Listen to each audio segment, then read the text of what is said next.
Langit nung Amahan, daghang salamat sa gasa sa kinabuhi ug sa pag-uban kanako sa matag kalipay ug pagsulay.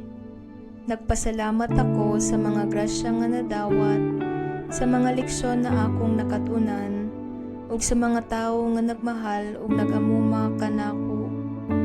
Pasayloa ako sa mga higayon nga napakyas ako sa pagpakita ug tinuod nga gugma o sa pagsunod sa imong kabubuton.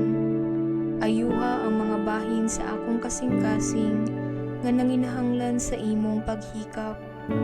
Hatagi ako og kaalam aron pilion ang matarong, kaisog aron atubangon ang wala pa nako mailhi, ug pasensya aron motubo sa mga butang nga dili nako mabag-o.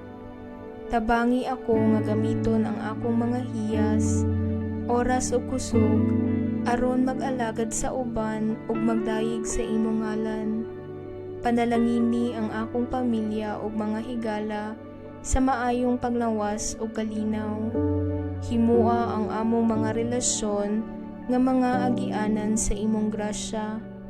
Ipabilin ang akong kasing-kasing nga mapaubsanon, ang akong huna-huna nga malinawon, ug ang akong espiritu nga abli sa imong paggiya ug sa mga bag-ong mga higayon sa pagtubo. Hinaot nga masinati nako ang kalipay sa matagasa nga imong ihatag ug makabaton og paglaom sa matag adlaw. Hinaot usab nga kini nga tuig mahimong makahuluganon ug puno sa kalipay para kanako. Amen.